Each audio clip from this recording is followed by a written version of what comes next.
Yo, it's Guido coming at you with a Tactics Talk. Welcome back, guys. Thanks for tuning in. I hope you're having a fantastic day out there. I demand it. I demand you have a fantastic day. I'm not going to have a fantastic day here, my friends. No, sir. Every few weeks, I have to do the PSA. And essentially, it's more or less the same title. It's Stop Doing This. If you stop doing this thing, I'm going to pause and you're going to think about it. And most of you who have been on this channel for a while are going to know exactly what it is. What do you think? Type it down there. What is the thing you need to stop doing? Is it positioning badly? Let's call it initial positioning badly. Yeah, you need to stop doing that. That doesn't help, but that's not the thing. Is it stop paying Wargaming money? No. I mean, if you feel like doing that, go for it. You know what? It's your money. I don't care what you do with it, to be honest with you. What else? Is it stop pressing 2? I don't know. Yeah, no, press 2 all day long. I hope fill up the entire tank with number 2. I just put that together. Is your tank full of number 2? Are you full of number 2? We're getting older, so it's possible. All right, look, the one thing, what is it? I'm not even going to say it. You're going to see it, I think. We will see it, actually. You may see it soonly, but let's just get going with the video here, all right, with the game, with the match. I am in my Type 57. It is a Tier 8 Japanese heavy tank, the relatively new Japanese heavy line. I like it. I think it's a pretty good all-rounder. What is its problem? It doesn't have an auto-loader, reloader, and it doesn't have a 750 Alpha gun. You know what I mean? It's just a bog standard cyclical heavy tank. And yeah, it doesn't really fit the meta other than it has pretty good gun depression and an okay turret. I will say that its alpha is decent. Not amazing, but decent at 360. We're spawned over here on spawn number 2. I do need to look that up. Not sure what the win rate is on this, but we'll get that in a moment. Over here on the the east side, directions are difficult at times. Probably need some more coffee. There we go. Now we're ready. Running a hardening, a rammer, and a turbski. These are all bounty. It is a try-hard setup. I do have food and a decent amount of a number 2. And we're off to the races. All right, so we're in a Tier 10 battle. We are a support type tank. It's going to be hard to be charging out into the lead in our Tier 8 heavy. Although Tier 8 heavies do okay in Tier 10 battles. Because it's usually going to be this kind of matchmaker setup where there's not a whole bunch of 10s. Remember the battle days when you could have, 8 10s and 6 9s and an 8? I mean, I saw that kind of stuff back in the past. But that's a day long gone past. You're only going to see 4-ish 10s, some 9s, and you'll have some 8s to beat up on as well. So we're going to head up here. We are here on Himmel's Sand River Dorf. And we're going to go support the guys up high here. Now, we have been talking a bit about the meta on tanks, on matches, on maps, the meta in tanks, in matches and maps, and how they are pretty metastasized. On this particular map, the other side has a harder time taking the high ground up here. It's even-ish, but you will see that the purple team or the spawn over on the west side rarely sends a large force up here because they usually get beat up. So they're going to be hanging out down south. Why? Because the greens can't push south. The middle is a mixed bag. You just have to watch your team, see who goes where. Both sides generally send a decent amount into the middle. So you're going to get a setup like this more often than not, although that char footer is being super aggressive right there. That's a little bit unusual on how far south or how far southeast he's gone, but it's not unusual for the greens to not push the south because they just get annihilated. Sometimes if you get a strong enough force, you can come up and over and kind of bother the green side, but this is not an atypical setup on this map. In fact, it is probably the more standard setup. The Rhinoceronte is in a weird place, whatever. This is kind of a weird game in other ways as well, but we have a pretty good force up here, and we only see a DZT 159 so far. The Rhinoceronte and the 13105, while I'm not 100% certain they've caught everybody who may have crossed there, they didn't. There's a tank that got by unseen. I'm pretty sure that any of the slower, bigger fellas would have been seen by them, so I'm thinking they've only got 2 Maybe somebody else snuck in there, but I kind of doubt it. And I can tell that the middle's got problems. The south is getting pushed. We have some guys up on cap doing the things that people on cap do. What do they do over there? I'm not sure. I don't know, because I don't sit at cap very much. So I'm not. Is it a big bonfire? Are they trying to sort number 2 in their tank? I don't know. Alright, so I'm trying to do this without losing a bunch of hit points, and I'm kind of seeing the Rhinoceronte, and this is what I'm waiting for. I know he's going to get some attention. I also know he's low hit points. Lady Biff. So, if something happens, we're going to have to get in there quickly and take advantage of it if we can. Let's see. Here comes the Rhinoceronte. I think this 159 is about to have an unpleasant situation develop right here. Watch him as he reacts. Uh-oh. And that's what you're looking for, guys. Both of them are turning around. In fact, I think the other guy's... He's completely turned around the CS-63. This is just opportunity land. Bip. Nice. I'm not going to just push him. He takes some big hits, though, so I'm ready to finish off the DZT if I can. Please don't shoot me, Mr. DZT. All right, we'll shoot him there. Very nice. And the CS is making a runner. He wants to kill out. And somehow the Rhinoceronte has done a really nice job and not died. Okay. Pause the tape.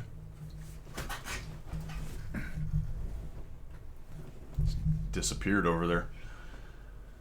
Not looking good in the south, guys. It's a 3-3 game. It's a 3-3 game, but all of our forces are in the north and all of theirs are in the south. Stop doing this thing that's about to happen. Have I played enough to it? Have I forecasted enough? Have I foreshadowed? Are you aware of what this team is about to do? Well, I'm not about to do it, because you win this flank like this. Yep, great, we killed 2 tanks. Hey, we just killed another one of theirs. That's actually good.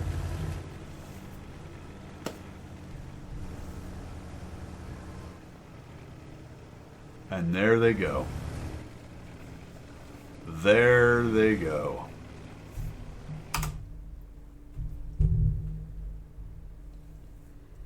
This game is really easy. It really is. Got a weird little square right there. Little graphical error thing. Artifact, I suppose. The game is, it really is simple at the base of it. It is a hit point reduction game with a couple caps on it that you can win by capping or win by reducing the HP. In order to win by capping, you have to set the conditions to win by capping, which means generally they have to have not very many tanks left, or they have to have, if they have a lot of tanks, they can't be very fast and they can't be near cap. But what do we know about the enemy right now? Well, we know, we've seen the 105, the 50B. Who do we not know about? We don't know about the JPZ, which is a TD, hint, hint, clue, clue bird, a Conway, which is a TD, hint, another hint, and a Su-130. Oh my goodness gracious. Where, oh where could the TDs be? There's also a 12T missing, which is a light tank, which has a lot of vision.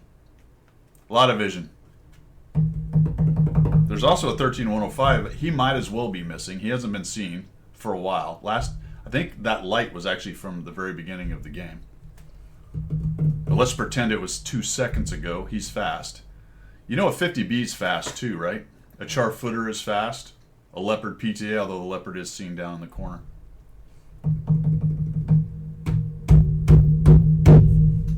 It's an easy game. It is tens of thousands of battles, and for some reason, there are players who have not learned this. They have not learned this. So what happens here is they win, air quotes, we've won the flank. So a lot of people see that as, I've won a flank, now I keep pushing my advantage on the flank. Well, that's fine in a vacuum if you didn't have any other SA, but my SA says that they're pushing our cap. So who's at the cap? Who's at the purple cap? You guys know. I've said it. Have I said it 100 times? Easily. Maybe several hundred times. The campers are at the cap, guys. Stop letting passive do nothing players play the game until you're ready to deal with them. That Char, full hit points. KPZ, I think full hit points, yes.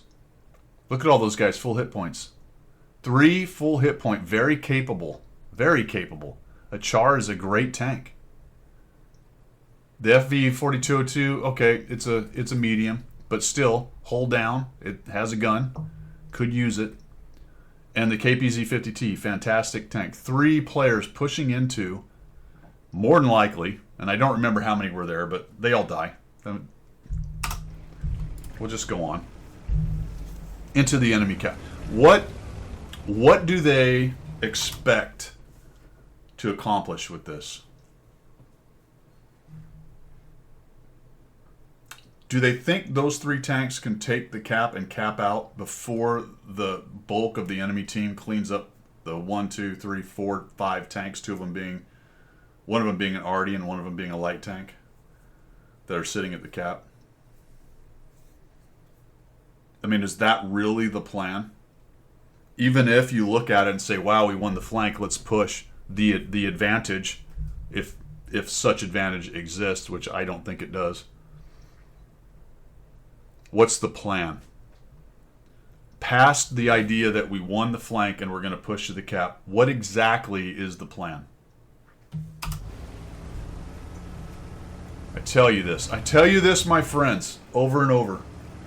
Easy game. It's a very easy game in concept. It is difficult to execute at times, especially considering that you have to deal with other people, other humans making dumb errors.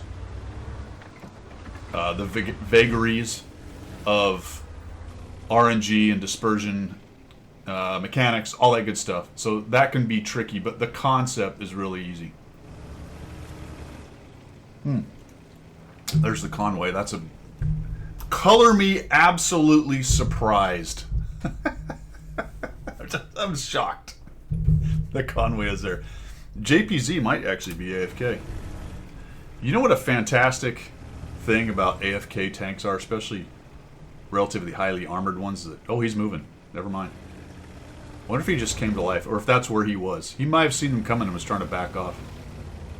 Let's say he was AFK. The beauty of an AFK tank is it lights people trying to do things that are near it. So I come back, and we're going to shut down, I believe... Yeah, we shut down... Nice, Leopard PTA. Some help.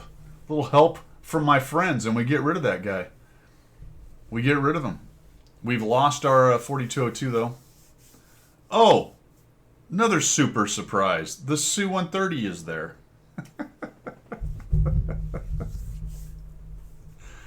Always assume that your teammates are buffoons and their team are all unicums.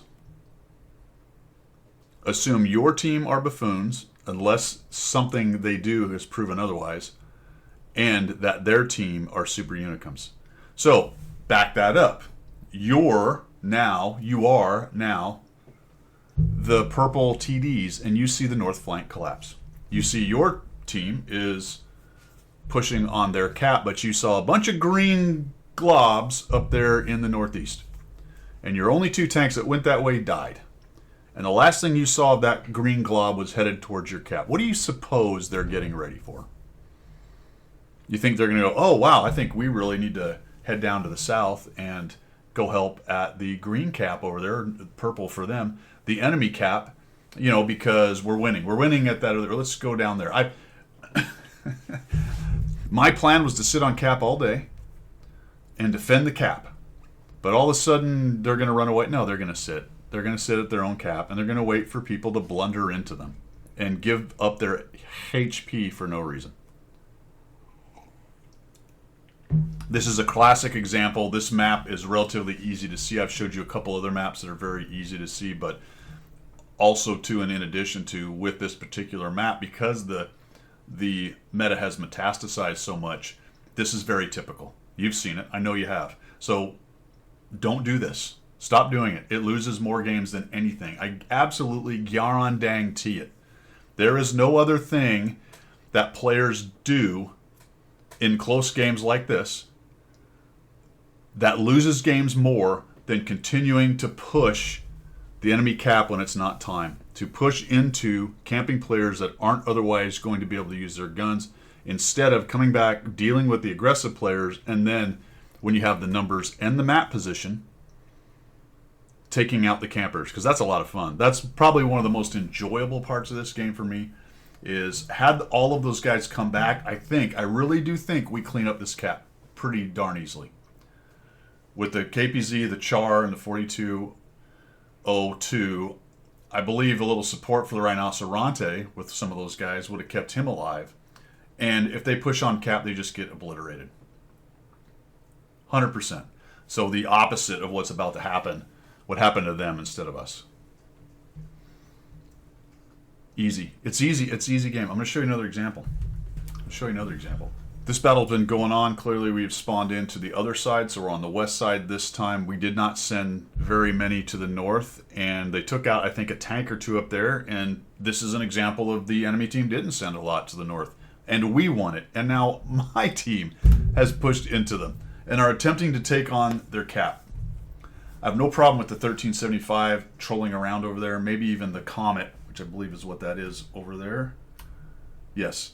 But the Su-130 pushing up into the dune there is kind of dumb. And once the 1375 and the Comet started lighting things, great, keep doing that if we can get crossfire. But we've also got an issue down here in the middle. The Indian Panzer's alive.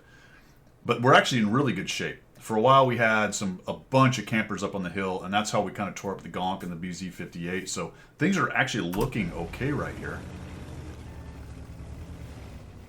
I get lit by this dude. Okay, great. Look at that assist. You gotta love it. This tank, I'm gonna have a couple other videos on it for you guys. I like this tank. I struggled hard in it. It's difficult to use as a casemate. We'll talk about it more when I do my 100 battle review, because I did finish it. Ended up with 47% win rate. I was actually at 50 and then lost 5 in a row. There you go. For the last 5 battles, but it's casemate, so it's difficult. It doesn't have a great gun depression, but we'll talk more about that in the other video. Notice now that the Comet's dead, that the T-95 kept pushing in. He dies. Here goes the 1375 pushing in. Looks pretty good though, doesn't it, guys? Oh boy. Now the light. I don't know what was that? Why was there a 1375 pushing into? That all those TDs were lit. They'd seen them earlier. Just let them sit. Now, if you can light them with the 1375, that's great. And he may have been trying to get up underneath them and get lights for the snipers and all that stuff, but weren't really in that position. And then he just YOLOs in and dies. A tank that we absolutely needed to make this work. So this one's a little more nuanced. It's not quite as obvious as the other one where our guys just pushed in and died. Although now the 130's pushing, and I don't know. What's the dealio with that? There he goes. And going from an absolute map control, vision control to a large extent advantage, and just chucking it away when an entire flank collapses because they all pushed into the campers on the cap. That is the most obvious TD sniper point of all time. It's even worse, really, than the green one, than the one that we spawned in on the other side. It really is an easy game, guys. It really is. You get to a point like that, you've got a Su-130, a Comet, and a 1375. What on earth are you doing pushing that? The Su-130 should fall back so that he's outside of draw range, and then he can support, and I would say somewhere about C7-ish, where he can come around the corner and shoot. Do that. The Comet hanging out up here at B0 was fine because he has nice vision in case they try to make a push. Okay, great. And then the 1375, work around the edges, man. Work around the edges. Don't. This one just. This one got in my craw. This one really. Yeah. Notice that how many TDs are alive on their team. In fact, they've lost one TD that was aggressive and died in the middle, but they've got a KPZ, a Sturv, the G-SOR, the ISU, which we know where he is. The Viper is in the middle right there. There's even a Kari that's missing, I believe, hasn't even been lit. Is that right? Yes, there's a Kari that hasn't even been lit. So neither has the KPZ-07, though he does have a kill. This is what it looks like, guys. You have to. We talk a lot about look at the mini map and try to assess what's going on, but the big problem with the whole look at the mini map question or advice is that you have to be able to analyze what's going on and not make bonehead moves. And the biggest one is pushing defended caps. There are multiple maps and matches where it's just notorious how strong the cap defense is if you're not in the right position. And notice we're not in the right position. We have the middle, great.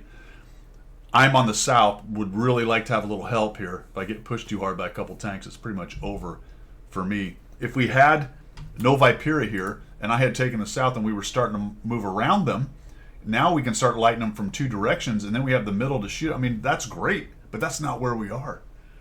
And we just threw away an entire flank for zero reason. Once you start seeing it, once you start thinking about it and start seeing it, you will see it well more than you wanted to. Well more than you wanted to. All right, that is all I've got. Let me know what you think down below. If you have any other maps. I thought I had two different maps. It turns out it was the same map, but at least it was from two different sides. You kind of get to see the same idea of how you can win a flank and completely throw the game away by continuing to push into said flank. This one was not quite as obvious because those three tanks, you might look at it and go, we're okay. But now we can't really push. There's very little ability for us to push what they have because they have so much firepower. And we're so low on hit points. We don't have a scout anymore, so we just fritter away all of our hit points attempting to push into a very strong defensive position, and the game just goes south from there. Really, at this point, because we can talk about that as well, at this point for this team, it's fallback time. It's hold what you got, fall back, try to make them push, which is what they end up doing once they kill a few more tanks. That's what I would do. But really, this team needed to fall back. The problem is I couldn't quite fall back. The ISU was actually smart. Every time I tried to go up the hill and getting away, he would pop over and light me, and the stupid Sturv was sitting back here. So I've already put myself into a position I can't really get away from. Maybe if I'd have just turned and ran up over that dune and just accept a hit or two, I might have got away. But for the moment, I'm kind of hoping we can sort of pull this thing back out. But everybody in the middle just pushes into the sniper's nest. We don't have any support in the north anymore to keep them honest, and it just goes to heck in a handbasket. All right, fellas, that's all I've got. Have a great one. See ya. Stop doing that. Stop. I promise you. If you stop doing it, if you are below 55% win rate and you start seeing this more and reacting better to this situation and not throwing your tank away, you will increase your win rate 2 to 3%, guaranteed. If you're at 55 or above, you're already seeing this and doing this. It's just getting a little better at it. That's all I've got now. Really, we're done now. See ya.